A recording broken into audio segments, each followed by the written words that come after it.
Sir നമസ്കാരം. നമസ്കാരം. May 18 V D Satheesan മുഖ്യമന്ത്രിയായ UDF സർക്കാർ കേരളത്തിലെ അധികാരത്തിൽ വന്നത്. 10 വർഷത്തിന് ശേഷം കേരളത്തിൽ ഭരണം കിട്ടുമ്പോൾ വളരെയേറെ പ്രതീക്ഷ UDFനുണ്ടായിരുന്നു, കോൺഗ്രസ് പ്രവർത്തകർക്കുണ്ടായിരുന്നു. എന്നാൽ മന്ത്രിസഭാ തലത്തിൽ പോലും പലരും അതൃപ്തിയിലാണ് എന്നുള്ളതാണ് പുറത്തു വരുന്ന വിവരങ്ങൾ. മന്ത്രി ബിന്ദു കൃഷ്ണ തൻ്റെ പ്രൈവറ്റ് സെക്രട്ടേറിയറ്റിലെ അണ്ടർ സെക്രട്ടറി ആയിരുന്ന ശരത് ചന്ദ്രനെ ആവശ്യമുണ്ട് എന്ന് കാണിച്ചുകൊണ്ട് മുഖ്യമന്ത്രിക്ക് നേരിട്ട് തന്നെ ഒരു കത്ത് കൊടുത്തിട്ടുണ്ടായിരുന്നു. അതുപോലെ ഈ ഓഫീസ് വഴിയും ബന്ധപ്പെട്ടിട്ടുണ്ടായിരുന്നു. എന്നാൽ ഇപ്പോൾ 3 മാസം കഴിഞ്ഞിട്ടും ബിന്ദു കൃഷ്ണയുടെ പ്രൈവറ്റ് സെക്രട്ടറിയുടെ കാര്യത്തിൽ മുഖ്യമന്ത്രി തീരുമാനമെടുത്തിട്ടില്ല.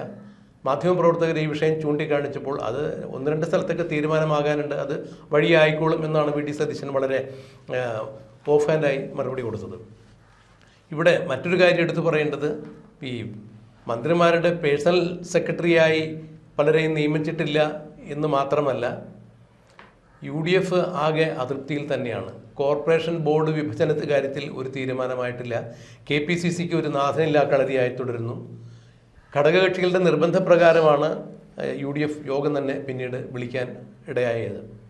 ഇവിടെ ബോർഡ് കോർപ്പറേഷൻ സ്ഥാനങ്ങളിലെല്ലാം LDF സർക്കാർ നിയമിച്ച ആളുകൾ തന്നെയാണ് ഇപ്പോൾ ഇരുന്ന് ഭരിക്കുന്നത്. ഇത് UDF കക്ഷികൾക്ക് വളരെ അതൃപ്തി ഉണ്ടാക്കുന്ന കാര്യം തന്നെയാണ്. ബിന്ദുകൃഷ്ണയുടെ സെക്രട്ടറിയായ ശരത്ചന്ദ്രനെ നിയമിക്കാത്തതിൻ്റെ പുറകിലുള്ള പ്രധാന കാരണം, ശരത്ചന്ദ്രൻ KC വേണുഗോപാൽ MLA ആയിരുന്നപ്പോൾ അദ്ദേഹത്തിൻ്റെ പേഴ്സണൽ സെക്രട്ടറി ആയിരുന്നു. അതുപോലെ KC വേണുഗോപാൽ മന്ത്രിയായി കഴിഞ്ഞപ്പോൾ അദ്ദേഹത്തിൻ്റെ പേഴ്സണൽ സ്റ്റാഫിലും ശരത്ചന്ദ്രൻ ഉണ്ടായിരുന്നു എന്ന് ചൂണ്ടിക്കാണിക്കപ്പെടുന്നു. ഒരുപക്ഷെ KCയുടെ പിടി മന്ത്രിസഭയിൽ അദൃശ്യകരങ്ങളായി ഇല്ലാതിരിക്കാൻ വേണ്ടിയാണ് വി ഡി സതീശൻ ശരത്ചന്ദ്രനെ ബിന്ദുകൃഷ്ണയുടെ പ്രൈവറ്റ് സെക്രട്ടറി ആകാത്തത് എന്നൊക്കെയുള്ള ഒരു പിന്നാമ്പുറത്ത് വർത്തമാനങ്ങൾ ഉയർന്നു കേൾക്കുന്നു. UDFലും അസ്ഥിരമായൊരു ചുറ്റുപാടിലേക്ക് കാര്യങ്ങൾ പോകുന്നു. എങ്ങനെയാണ് രാജ്മോഹൻ സാർ ഇതിനെ നോക്കിക്കാണുന്നത്? പ്രതിഭ ഇപ്പം പറഞ്ഞ 2 കാര്യങ്ങളും എനിക്ക് അതിനോട് വിയോജിപ്പുണ്ട്.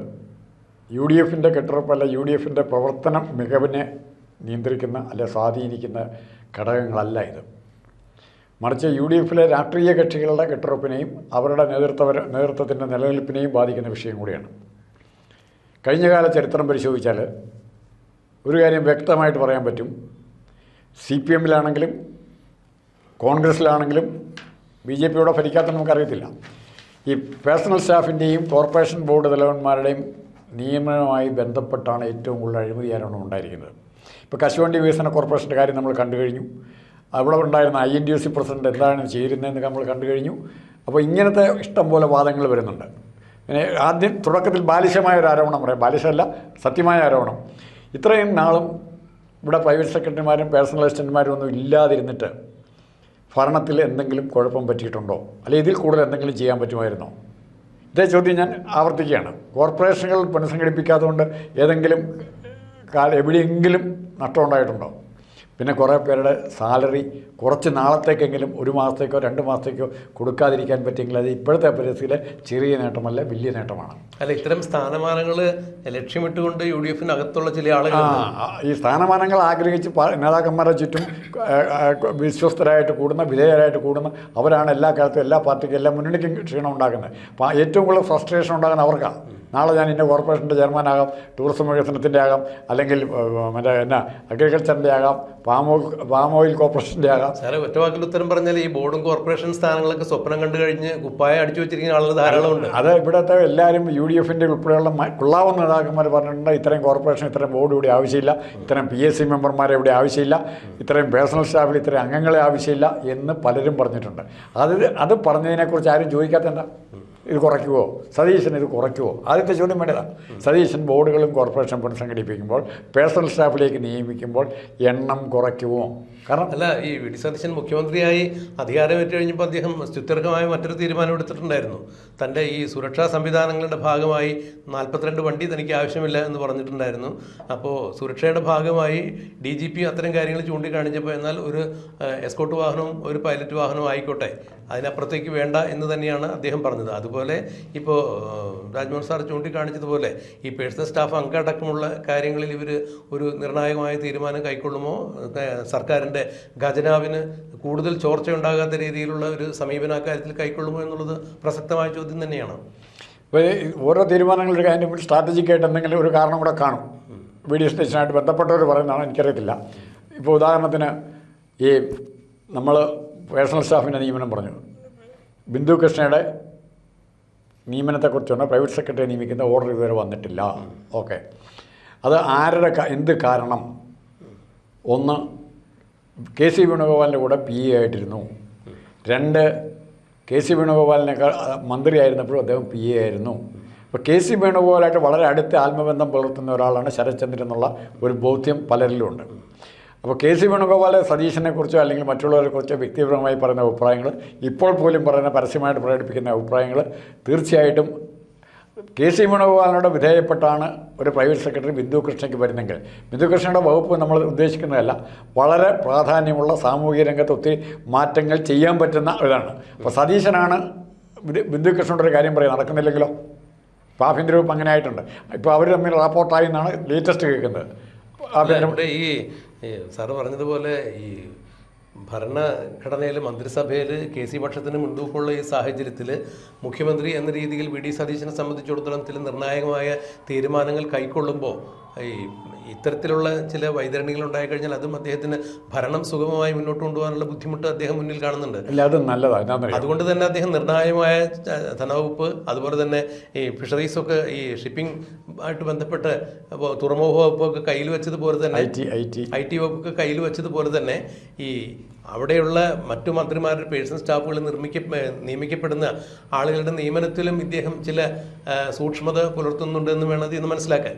അപ്പോൾ തീർച്ചയായും ഭരണനിർവഹണം സുഗമമായി മുന്നോട്ട് കൊണ്ടുപോകുന്നതിന് എന്തൊക്കെ കാര്യങ്ങൾ തടസ്സമായിട്ട് വരാം, അതിലൊക്കെ തൻ്റെ ജാഗ്രതാപൂർവമുള്ള ഒരു നിരീക്ഷണം ഉണ്ടാകുമെന്ന് തന്നെയാണ് ഇതിലൂടെയൊക്കെ മനസ്സിലാക്കാൻ കഴിയുന്നത്. ഒന്ന്, സതീശൻ ഇത് വാച്ച് ചെയ്യുന്നുണ്ട്.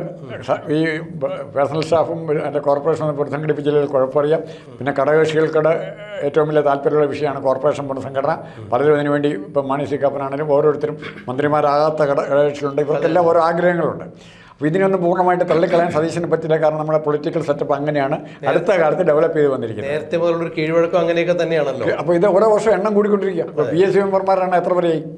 PSC മെമ്പർമാരുടെ എണ്ണം എത്ര വരെയായി? എനിക്ക് തോന്നുന്നു ഈ കേരളത്തിലാണ് ഏറ്റവും കൂടുതൽ PSC മെമ്പേഴ്സ് ഉള്ളതെന്ന് എനിക്ക് തോന്നുന്നു. ഇന്നിപ്പോൾ വരുന്ന വാർത്ത PSC മെമ്പർമാരെ കുറിച്ചുള്ള ഗവർണർ രാഷ്ട്രപതി അറിയിക്കാൻ പോകുന്നു, രാഷ്ട്രപതി സുപ്രീം കോടതിക്ക് റെഫർ ചെയ്യുന്നു, പിന്നീട് അതിനെക്കുറിച്ച് അന്വേഷണം വരുന്ന. അപ്പം അങ്ങനത്തെ വൈതരണികൾക്ക് പോകാതെ കഴിയുന്നതും ട്രാൻസ്പെറൻ്റായ ഒരു സിസ്റ്റം അഡ്മിനിസ്ട്രേഷൻ മന്ത്രിമാരുടെ അടക്കം പേഴ്സണൽ സ്റ്റാഫിൻ്റെ അടക്കം പൊതുമേഖലാ സ്ഥാപനങ്ങളുടെ കേരള സർക്കാർ പൊതുമേഖലാ സ്ഥാപനങ്ങളുടെ ഭരണരംഗത്ത് ഉണ്ടാക്കാനാണ് സതീശൻ ആഗ്രഹിക്കുന്നതെങ്കിൽ തിടുക്കപ്പെട്ട് ചെയ്യുന്ന ഓരോ കാര്യവും. ഇപ്പോൾ അജിത് കുമാറിൻ്റെ നിയമനം, അല്ലാതെ അദ്ദേഹത്തെ പിരിച്ചുവിടാച്ച നടപടി, അത് സമയമെടുത്തായത്. പക്ഷേ അത് ഏറെക്കൂടെ ഫോൾ പ്രൂഫായിട്ട് ചെയ്യാൻ പറ്റും. കോടതിയിൽ പോയിട്ട് പോലും അദ്ദേഹത്തിന് സ്റ്റേ പോലും കിട്ടാത്ത സാഹചര്യം ഉണ്ടായി. അതുപോലെ മുരളീധരൻ കുറേ എടുത്ത തീരുമാനങ്ങൾ ചിലപ്പോൾ ഒരു ദിവസത്തേക്കെങ്കിലും മാറ്റി വെക്കേണ്ടത് സ്റ്റേ വന്നു. അത് കുറച്ചുകൂടെ സാവധാനം ചെയ്തിരുന്നെങ്കിൽ അത്ര മര്യാദയില്ലായിരുന്നു. ഇപ്പം മുരളീധരൻ പിരിച്ചുവിട്ടതിനെ പറ്റി പരാതിയില്ലല്ലോ. എന്താ ഇല്ലാത്ത? അല്ല, എല്ലാം കോടതിയിൽ പോയാലും നിലനിൽക്കാൻ പാടില്ല എന്നുള്ളൊരു ധാരണയിൽ തന്നെയാണ് കാര്യങ്ങളെല്ലാം നിൽക്കുന്നത്. വിഷയങ്ങൾ പഠിച്ച് അത് ചെയ്യാൻ പറ്റുന്നതുകൊണ്ട് ചിലത് നേരെ തിരിച്ചടി കിട്ടും. PSC മെമ്പർമാരെ ഒന്നും ചെയ്യാൻ സർക്കാരിന് പറ്റിയല്ല. പക്ഷേ അതിന് ഗവർണർ വഴി പ്രസിഡന്റിനാണ് പോകുന്ന, റെപ്രസെൻറ്റേഷൻ പോകുന്നത്. പ്രസിഡന്റിന് പോലും ഒന്നും ചെയ്യാൻ പറ്റില്ല. ഇത് അന്വേഷിക്കാനായിട്ട് തിരിച്ചു കൊടുത്തിട്ട് വരണം. തിരിച്ചങ്ങോട്ട് വീണ്ടും പ്രസിഡന്റ് അടുത്ത് വരണം. മെറിറ്റ് ഉണ്ടെന്ന് തോന്നിയാൽ ഈ PSC പിരിച്ചുവിടാൻ പറ്റും. പിന്നെ രണ്ടാമത്, ബിന്ദു കൃഷ്ണയുടെ ഈ ഒരു സെക്രട്ടറിയുടെ കാര്യം മാത്രമേ പരാതിയായിട്ട് വന്നിട്ടുള്ളൂ.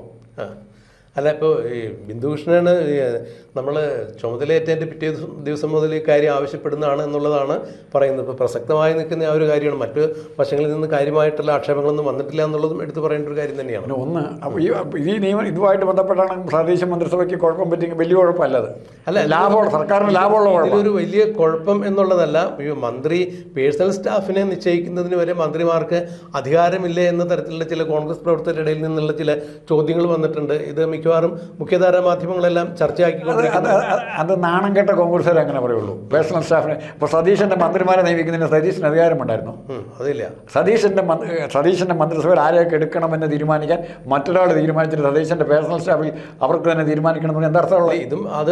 ഇതും അതുപോലെ ഏതാണ്ടൊക്കെ തന്നെ അങ്ങനെ ചുറ്റിത്തിരിഞ്ഞു പോകുന്നു. കാരണം ഈ KC പക്ഷക്കാരാണ് കൂടുതലും ഈ വി ഡി സതീശൻ മന്ത്രിസഭയിൽ ഉള്ളത് എന്നുള്ളൊരു ആക്ഷേപം ഉയർന്നിരിക്കുമ്പോൾ തന്നെയാണ് വീണ്ടും KC പക്ഷക്കാർ തന്നെയാണ് ഈ മന്ത്രിമാരുടെ പേഴ്സണൽ സെക്രട്ടറി ആയിട്ട് കൊണ്ടുവരിക എന്നൊക്കെ പറയുമ്പോൾ അങ്ങനെ നമ്മൾ വളരെ സൂക്ഷ്മമായിട്ട് നോക്കുമ്പോൾ അതിലൊരു അസ്വാഭാവികത വേണമെങ്കിൽ നിഴലിക്കാം. പക്ഷേ വി ഡി സതീശൻ എന്ന് പറഞ്ഞാൽ പക്വതയുള്ളൊരു നേതാവാണ്. എടുത്തു ചാടിയ ഒരു കാര്യങ്ങളും ചെയ്യുന്നയാളല്ല. വളരെ അവധാനതയോടുകൂടി സൂക്ഷ്മമായി പഠിച്ചതിന് ശേഷം ചെയ്യുന്ന ഒരാളാണ്. അതുകൊണ്ട് തന്നെ ഈ നിയമസഭയിൽ പ്രതിപക്ഷം ഉയർത്തുന്ന എല്ലാ കാര്യങ്ങളും അദ്ദേഹത്തിന് വളരെ പുഷ്പം പോലെ അതെല്ലാം മറികടന്ന് മുന്നോട്ട് പോകാൻ സാധിക്കുന്നുണ്ട്. നിയമപരമായി തന്നെ അദ്ദേഹത്തിന് അതിലൂടെ എല്ലാം ഉളക്കിട്ട് പോരാനും സാധിക്കുന്നുണ്ട്. അങ്ങനെ ആണെങ്കിൽ തീർച്ചയായും മുഖ്യമന്ത്രി എന്ന രീതിയിൽ തൻ്റെ മന്ത്രിസഭയ്ക്കകത്ത് നടക്കുന്ന ഇത്തരം കാര്യങ്ങൾ പരിഹരിക്കാൻ അദ്ദേഹത്തിന് വലിയ വിഷമം ഉണ്ടാകില്ല എന്ന് വേണം മനസ്സിലാക്കാൻ.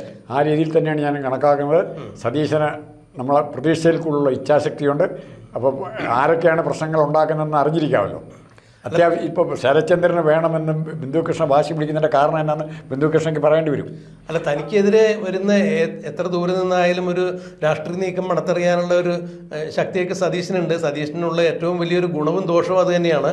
ഒരിക്കലും ഒരു ഗ്രൂപ്പിൻ്റെ ഭാഗമായി നിൽക്കാത്തതിൻ്റെ പേരിലുണ്ടായ ദോഷങ്ങളും അതുപോലെ ഒരു ഗ്രൂപ്പിലും പെടാത്തതിൻ്റെ പേരിലുണ്ടായ ആ മെറിറ്റും തന്നെയാണ് ഇന്നിപ്പോൾ അദ്ദേഹം മുഖ്യമന്ത്രി കസേരയിൽ ഇരിക്കുന്നത്. ജനം അദ്ദേഹത്തെ അവിടെ ഇരുത്തിയിരിക്കുന്നതെന്ന് വേണം മനസ്സിലാക്കാൻ. അപ്പോൾ ഇതൊക്കെ ഒരു മുഖ്യമന്ത്രി എന്ന രീതിയിൽ അദ്ദേഹത്തിന് മുന്നിലുള്ള ചെറിയ ചെറിയ വിഷയങ്ങളാണെന്ന് വേണം മനസ്സിലാക്കാൻ. അതിന് രമ്യമായ പരിഹാരം ഉണ്ടാക്കാൻ അദ്ദേഹത്തിന് സാധിക്കും എന്ന് നമുക്ക് വിശ്വസിക്കാം. അത് എത്ര നാൾ വരെ നീണ്ടുപോകും എന്നുള്ളത് നമുക്ക് ശരത്ചന്ദ്രൻ നാളെ എവിടെ ഇരിക്കുന്നു നമുക്ക് കണ്ടറിയാം, കാത്തിരിക്കാം.